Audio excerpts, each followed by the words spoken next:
बच्चों नमस्ते। मैं doctor R K Kateva, Government Girls College Jhunjhunu. आज अपन चर्चा करेंगे मांग एवं मांग का नियम। इस चैप्टर को मैंने 2 भागों में बांटा है, पार्ट फर्स्ट और पार्ट सेकंड। तो आज अपन पार्ट फर्स्ट की चर्चा करेंगे। पार्ट फर्स्ट में मांग का अर्थ और परिभाषा, मांग के आवश्यक तत्व, मांग तथा आवश्यकता दोनों में क्या अंतर है, मांग के प्रकार, मूल्य मांग, आय मांग, फिर आय मांग के बीच में आगे उसमें अलग अलग श्रेष्ठ और हल्की वस्तुएं, आड़ी और तिरछी मांग, फिर कुछ अतिरिक्त प्रकार भी हैं, संयुक्त मांग, व्युत्पन्न मांग, सामूहिक मांग, और फिर मांग की सूची या तालिका, व्यक्तिगत सूची, बाजार सूची और इसकी मान्यताएं और मांग वक्र। ये चीज़ें अपन पार्ट फर्स्ट में आज डिस्कस करेंगे। फिर नेक्स्ट कल अपन मांग एवं मांग के नियम का पार्ट सेकंड अपन कल करेंगे। तो आज अपन पढ़ते हैं मांग एवं मांग का नियम पार्ट फर्स्ट। शुरुआत अपन यहाँ से करते हैं। तो मांग क्या है? देखिए बच्चों, बहुत सामान्य सा शब्द है मांग, डिमांड जिसका नाम है। हमारी दैनिक बोलचाल की भाषा में हम कई बार मांग शब्द का प्रयोग करते हैं, लेकिन अर्थशास्त्र में मांग हमारे दैनिक जीवन में जो हम वर्ड काम में लेते हैं उससे थोड़ा हटके अर्थशास्त्र में इसको कहा गया है। वैसे मैं बताऊं, मांग और पूर्ति 2 ऐसी अवधारणा है अर्थशास्त्र में जो कि अर्थशास्त्र की जान कहा जाता है इनको। कि एक बहुत प्रसिद्ध अर्थशास्त्री ने एक कोट भी किया है कि यदि किसी तोते को अर्थशास्त्र के प्रत्येक प्रश्न के उत्तर में मांग और पूर्ति को रटा दिया जाए तो वह एक अच्छा अर्थशास्त्री बन सकता है। यानी मांग और पूर्ति दोनों ही आपस में मिलते जुलते हैं, या दोनों एक दूसरे के वो पूरक हैं। जहाँ मांग है वहाँ पूर्ति है, पूर्ति है वहाँ मांग है। तो इन दोनों ही शब्द अर्थशास्त्र के लिए बहुत इम्पोर्टेंट हैं। तो मांग क्या है? अर्थशास्त्र में किसी इच्छा, डिजायर जिसके कहते हैं, तथा आवश्यकता, नीड, मात्रा को मांग नहीं कहा जाता। हम जो सामान्य कहते हैं ना, घर में आज मुझे कॉपी की मांग है, मेरी एक पेंसिल की मांग है, तो सामान्य मांग को हम मांग नहीं कहेंगे, क्योंकि केवल इच्छा मात्र से ही कोई मांग, कोई वस्तु या सेवा प्राप्त नहीं हो जाती। वस्तुतः जब उपभोक्ता किसी वस्तु या सेवा की इच्छा पूर्ति के लिए मूल्य के रूप में उचित प्रतिफल देने के लिए तत्पर तथा समर्थ होता है, तभी उसकी इच्छा प्रभावकारी मानी जाती है। अतः मूल्य से संबंधित प्रभावकारी इच्छा को ही अर्थशास्त्र में मांग कहा जाता है। मूल्य के अतिरिक्त मांग का संबंध समय की एक निश्चित इकाई या अवधि से भी होता है। मांग की जो परिभाषा है उसको हम 3 दृष्टिकोणों से समझेंगे। पहला दृष्टिकोण है मांग का संबंध प्रभावपूर्ण इच्छा से होता है। मांग में 3 बातें सम्मिलित होती हैं: किसी वस्तु को प्राप्त करने की इच्छा, उसे प्राप्त करने के लिए साधन या मूल्य, तथा उस वस्तु को, उस साधनों को, उस वस्तु को क्रय करने के लिए प्रयोग करने की तत्परता। जब ये 3 बातें होंगी तो मांग की प्रभावपूर्ण इच्छा कही जाएगी। मूल्य से संबंध होना, केवल हम ये कहते हैं हमें इस चीज़ की मांग है, पर्याप्त नहीं है, उसका संबंध मूल्य से भी प्रत्यक्ष रूप से होगा। मांग का मूल्य से संबंध होना बहुत अनिवार्य है। किसी भी वस्तु या सेवा की मांग उसके मूल्य के संदर्भ में ही व्यक्त की जाती है। इसका कारण यह है कि बदलते हुए मूल्यों पर मांग अथवा वस्तु की खरीदी जाने वाली मात्रा बदल जाती है।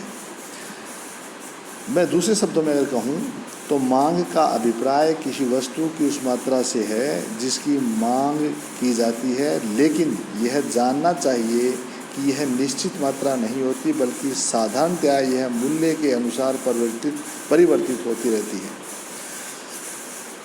तो मांग और मूल्य दोनों का बहुत घनिष्ठ संबंध है। मूल्य के आधार पर ही वस्तु की मांग की जाती है। तीसरा इसमें शब्द है समय। समय भी एक बहुत इम्पोर्टेंट फैक्टर है कि ऐसा नहीं है कि हमने किसी वस्तु की मांग की, बाज़ार में किसी वस्तु की मांग है, कब है उसके लिए एक समय का होना बहुत ज़रूरी है। आज है, कल है, दिन में 2 बजे है या प्रतिदिन है, उसका उल्लेख होना ज़रूरी है। तो मांग का उल्लेख सदैव समय की एक निश्चित इकाई या अवधि, जैसे प्रतिदिन, प्रति सप्ताह, प्रति वर्ष के संदर्भ में किया जाता है। अतः ये कहा जाता है कि मांग निश्चित मूल्य पर तथा किसी विशेष समय में होती है। एक दिए हुए मूल्य पर किसी वस्तु की मांग उसकी वह मात्रा है जो उस मूल्य पर किसी समय विशेष पर क्रय की जाती है। तो ये मांग का अर्थ जो है उसके बारे में अपन ने चर्चा की है। अब मांग के अर्थ के बाद में इसकी आवश्यक तत्व क्या है, यानी मांग में क्या क्या होना चाहिए, क्या क्या निहित है, ये जो परिभाषाएं और अर्थ अपने अभी बातचीत की है, इनके आधार पे हम ये कह सकते हैं कि इसमें 3 बातें हैं जो इसमें मुख्य रूप से समाहित की गई हैं।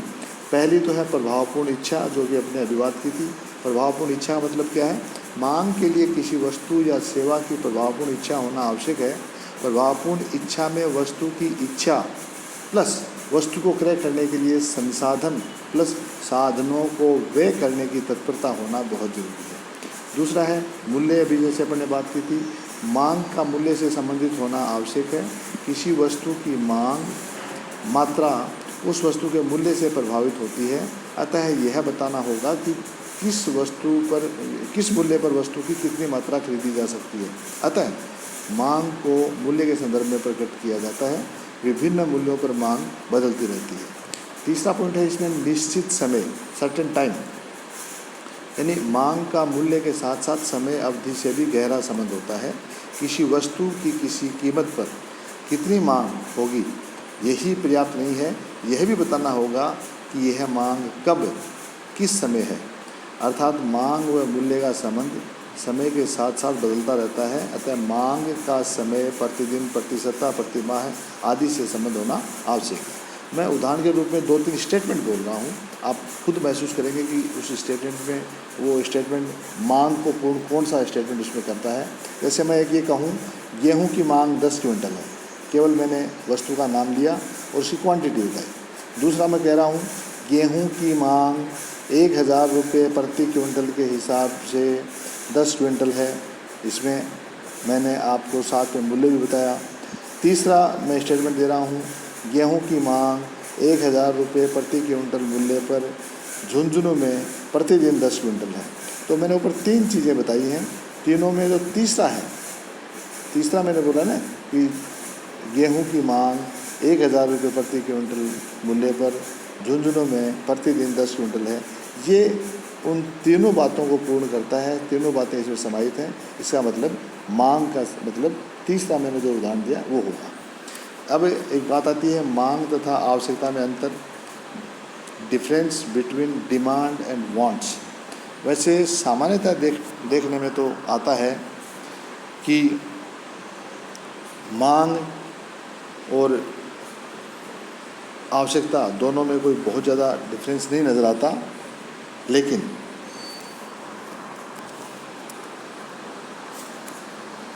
अर्थशास्त्र में प्रभावकारी इच्छा को मांग तथा आवश्यकता दोनों ही कहा जाता है, किंतु मांग का अर्थ आवश्यकता से भिन्न होने के कारण मांग को ऐसी प्रभावकारी इच्छा कहते हैं जिसका संबंध मूल्य तथा समय विशेष से होता है। वस्तुतः मांग को मूल्य से संबंधित आवश्यकता भी कहा जाता है। मांग शब्द से हमारा अभिप्राय निश्चित ही मांग की मात्रा से होना चाहिए। इस अर्थ में मांग उसी समय व्यक्त की जा सकती है जबकि उसे मूल्य से संबंध किया जाता है। आवश्यकता केवल एक ऐसी प्रभावकारी इच्छा है जिसके पीछे क्रय शक्ति अथवा वस्तु खरीदने की तत्परता मात्र ही रहती है। इसका मूल्य व समय से संबंध नहीं होता।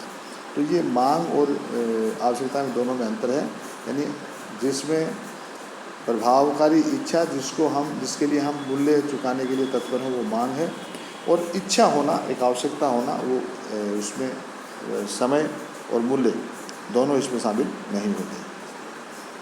अब आते हैं मांग के प्रकार। मोटे मोटे रूप में मांग के 3 प्रकार इसमें बताए गए हैं, मूल्य मांग, आय मांग और आड़ी तुच्छ मांग। लेकिन जब हम बोलते हैं मूल्य मांग तो इसका मतलब मूल्य मांग है, आय मांग बोलते हैं इसका मतलब आय मांग है, आड़ी तिरछी मांग बोलते हैं इसका मतलब आड़ी तिरछी मांग है। कई बार मूल्य मांग, आय मांग या आड़ी तिरछी मांग नहीं बोलते हुए केवल बोला जाता है मांग। तो मांग का संबंध सीधा सीधा मूल्य मांग से होता है, हमें ये ध्यान रखना है। तो किसी भी वस्तु या सेवा हेतु मांग की मात्रा प्राय 3 बातों पर निर्भर करती है: किसी वस्तु या सेवा की कीमत, उपभोक्ता की आय और संबंधित वस्तुओं की कीमतें। इन तीनों के आधार पर हम 3 प्रकार की मुख्य मांगें बोल रहे हैं। मूल्य मांग, देखिए मैंने मूल्य मांग के बारे में एक डायग्राम बनाया है, डायग्राम नंबर 1 जो आपको राइट साइड में सबसे ऊपर है। ये क्या दिखा रहा है देखिए आप इसमें। पहले मैं इसकी व्याख्या करता हूँ, उसके बाद डायग्राम के बारे में डिस्कशन करेंगे। मांग के विश्लेषण में मूल्य मांग का विशेष महत्व है। किसी भी वस्तु की मूल्य मांग एक निश्चित समयावधि में उस वस्तु की उस मांग मात्राओं को बतलाती है जो विभिन्न परिकल्पित मूल्यों पर उपभोक्ता क्रय करने के लिए तैयार होंगे। मांग को प्रभावित करने वाले अन्य घटकों को मूल्य मांग के अध्ययन में स्थिर माना जाता है। ये घटक हैं आपकी रुचि, फैशन, आय। ये स्थिर माने जाएंगे, अपरिवर्तित माने जाएंगे, तभी हम मूल्य मांग के बारे में डिस्कस कर सकते हैं। अब मैं आपको ये डायग्राम जो बना रखा है इसके बारे में आपको बता रहा हूँ। ये मैंने डायग्राम नंबर 1 बनाया है। इसमें देखिए मांग वक्र D1 ऊपर बाईं ओर से नीचे दाहिनी ओर गिरता हुआ है। इसे हम ऋणात्मक ढाल कहते हैं। इसका तात्पर्य ये हुआ कि मूल्य के घटने पर मांग बढ़ती है और मूल्य के बढ़ने पर मांग घटती है। इस चित्र के अनुसार जो मैंने डायग्राम बना रखा है इसके अनुसार जब वस्तु की कीमत OP है तो वस्तु की मांग OQ1 है। कीमत बढ़कर OP1 हो जाने पर मांग घट करके OQ रह जाती है।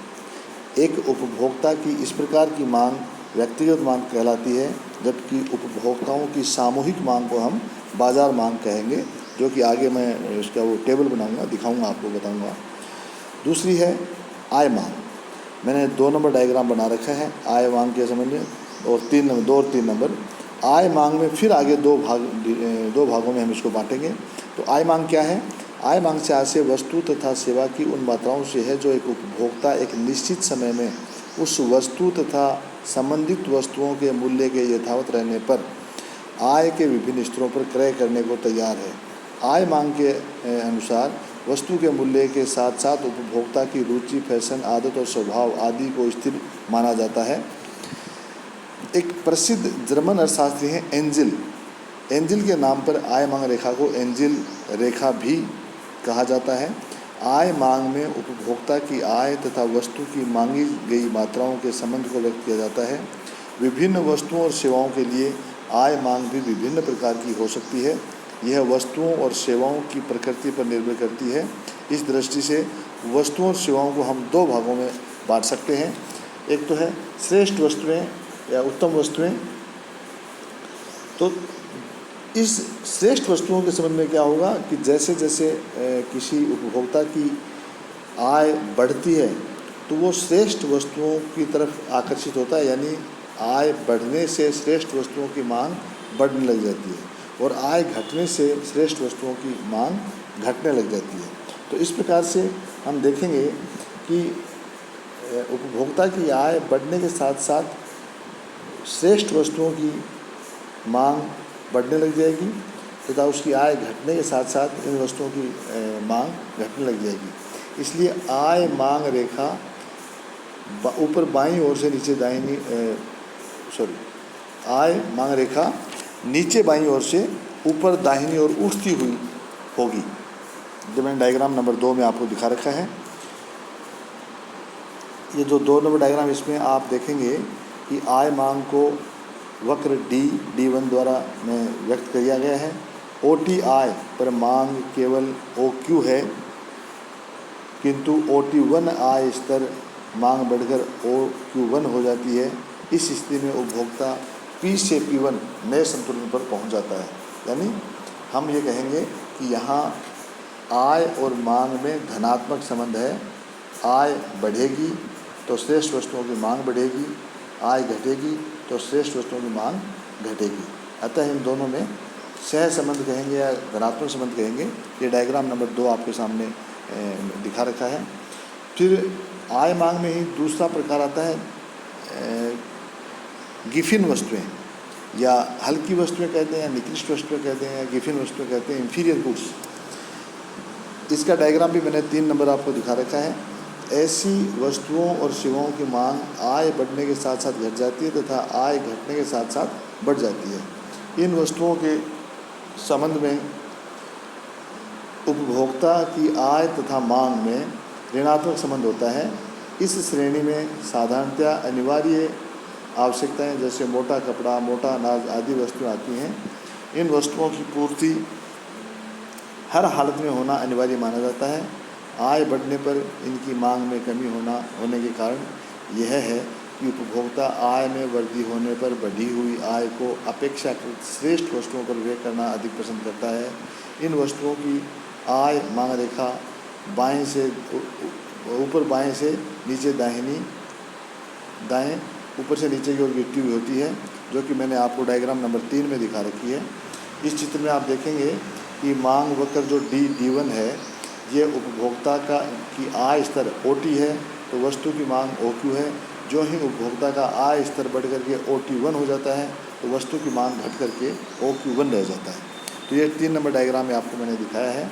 फिर तीसरा प्रकार है आड़ी या तिरछी मांग। आड़ी या तिरछी मांग किसे कहेंगे? Cross demand. एक वस्तु की मांग केवल उस वस्तु के मूल्य या उपभोक्ता की आय से प्रभावित नहीं होती, बल्कि अन्य संबंधित वस्तुओं की कीमतों से भी प्रभावित होती है।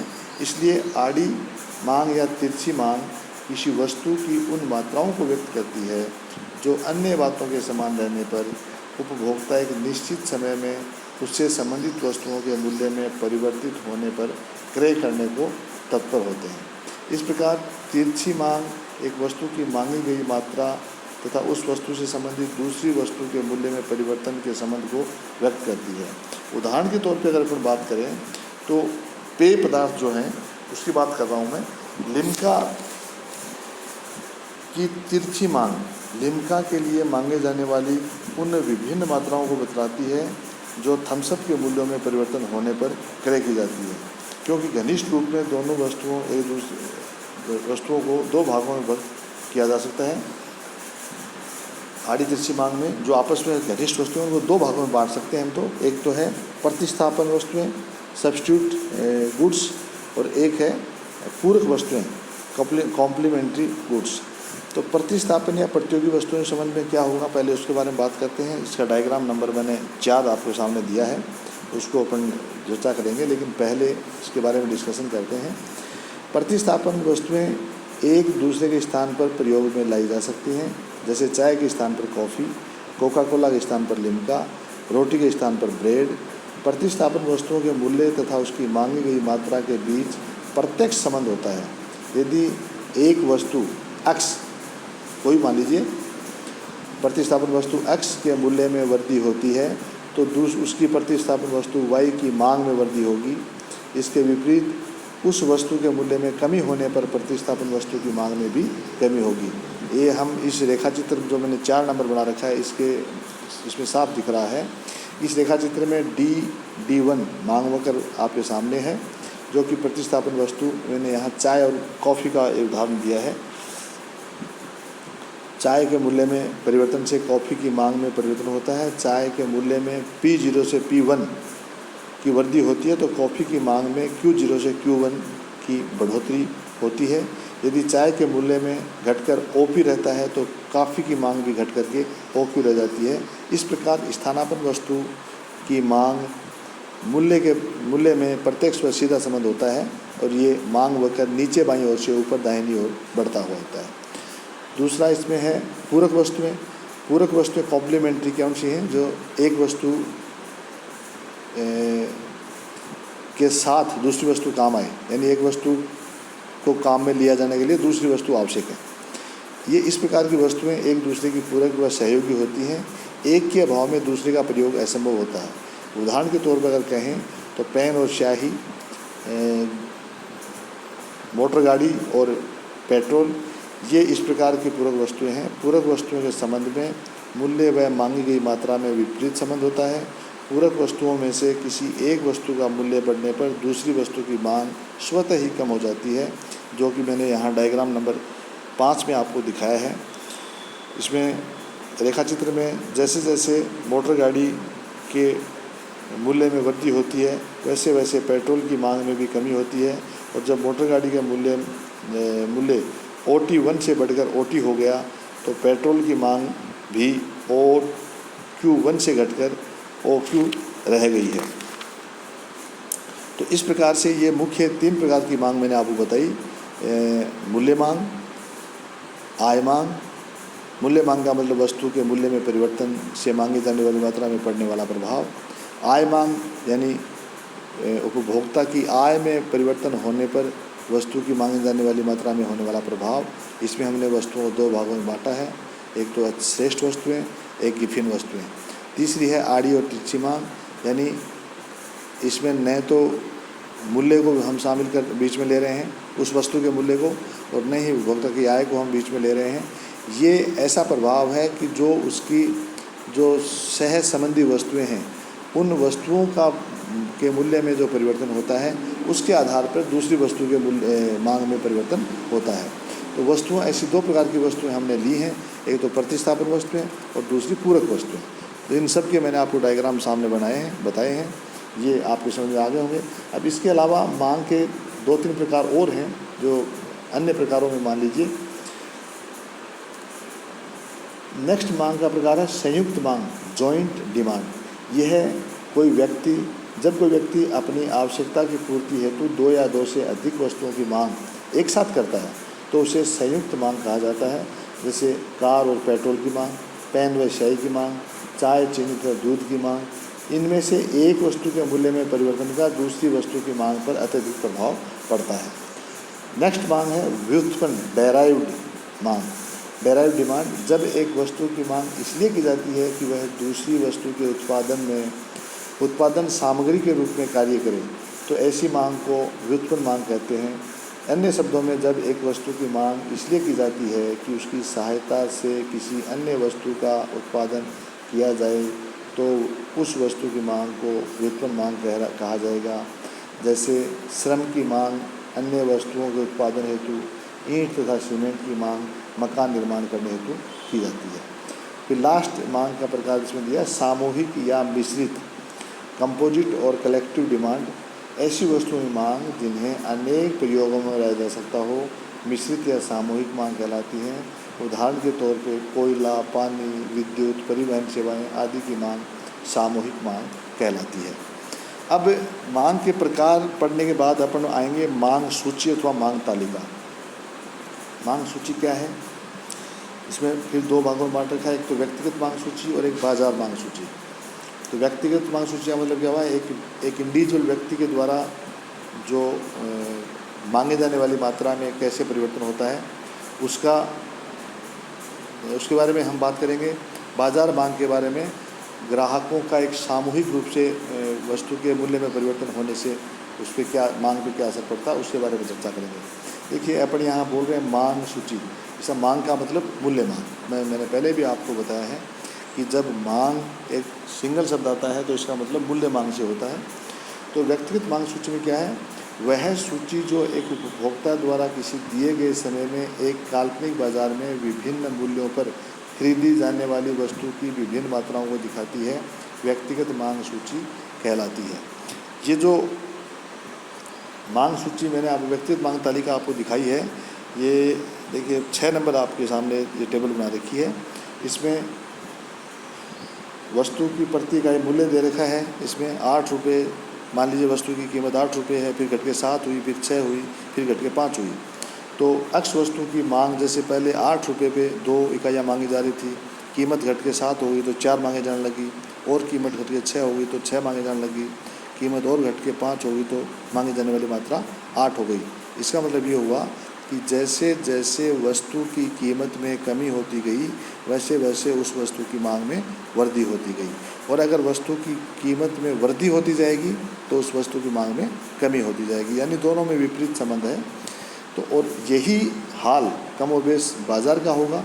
बाज़ार मांग को भी मैंने नीचे टेबल में दिखा रखा है। बाज़ार मांग में देखिए नीचे दिखा रखा है आपको, वस्तु की कीमत इसमें दे रखी है 8, 7, 6, 5 वही। फिर व्यक्तिगत उपभोक्ता XYZ 3 अपने इसमें दे रखे हैं। एक्स उपभोक्ता की जैसे जैसे कीमत कम होती है वैसे वैसे मांग बढ़ रही है, वाई की भी कीमत कम होने पे मांग बढ़ रही है, और जेड की भी कीमत कम होने पे मांग बढ़ रही है। इन सब को हम जोड़ देंगे तो ABC XYZ तीनों को हम जोड़ देंगे तो सामूहिक मांग इसमें आ जाएगी। और ये यही शो हो रहा है इसमें कि कीमत जैसे 8 रुपये थी तो इसमें सामूहिक मांग 7 है, कीमत घट के 7 हुई तो सामूहिक मांग बढ़ के 12 हो गई, कीमत घट के 6 हो गई तो सामूहिक मांग बढ़ के 18 हो गई, और कीमत और कम हो गई 5 रुपये हो गई तो सामूहिक मांग बढ़ के 25 हो गई। इसका मतलब सीधा सीधा ये हुआ कि जैसे जैसे वस्तु की कीमत में कमी हुई वैसे वैसे उसकी मांगे जाने वाली मात्रा में वृद्धि होती चली गई। तो ये सामूहिक मांग और ये व्यक्तिगत मांग आपके सामने रखी। अब इस मांग का डायग्राम कैसे बनेगा, ये डायग्राम मैंने आपके सामने बनाया है कि देखिए एक्स एक्सिस और वाई एक्सिस, एक्स पे मात्रा है, वाई पे मूल्य है। ये दोनों में विपरीत संबंध है। जैसे किसी वस्तु का कीमत बढ़ेगी वैसे ही मांगे जाने वाली मात्रा कम होगी, जैसे ही वस्तु की मूल्य में कमी आएगी मांगे जाने वाली मात्रा बढ़ जाएगी। इसका मतलब ये हो गया कि मांग वक्र ऊपर बाईं ओर से नीचे दाहिनी ओर गिरता हुआ होगा। D और D1 मांग वक्र आपके सामने मैंने दिखा रहा है। अब मांग सूची और रेखा के महत्वपूर्ण तथ्य और मान्यताएं क्या हैं, इसके बारे में अपन चर्चा करेंगे। तो महत्वपूर्ण तथ्य हैं, मांग सूची का निर्माण अन्य बातों के समान रहने की मान्यता पर आधारित है, अर्थात उपभोक्ता की आय, रुचि, संस्थापन वस्तुओं की कीमतें आदि को स्थिर मान लिया जाता है तथा केवल वस्तु विशेष की कीमत में ही परिवर्तन होता है, किंतु व्यवहारिक जीवन में ऐसा होता नहीं है। मांग सूची का ठीक निर्माण बहुत ही कठिन है, क्योंकि निश्चित समय में बाजार में किसी वस्तु की एक ही कीमत होती है जिस पर उसकी एक निश्चित मात्रा की मांग होती है। यदि मूल्य इससे भिन्न है तो कितनी संख्या में मांग होगी इसका अनुमान लगाना कठिन हो जाता है। मांग सूची का निर्माण व्यक्तिगत मांग सूची की अपेक्षा और अधिक कठिन होता है, क्योंकि संपूर्ण उपभोक्ताओं का 3 या 4 श्रेणियों में विभाजित करना श्रेष्ठ नहीं है। बाजार में व्यवहार में अपूर्ण प्रतियोगिता होती है, अतः सभी क्रेताओं द्वारा मांगे गए मूल्यों का ज्ञान सभी क्रेताओं को नहीं हो पाता। व्यक्तिगत मांग सूचियाँ तथा बाजार मांग सूचियाँ एक दूसरे पर निर्भर हैं तथा एक दूसरे को प्रभावित करती हैं। मांग वक्र केवल स्थिर स्थिति को ही प्रकट करता है, यह एक समयावधि में होने वाली मांग परिवर्तनों को नहीं बताता।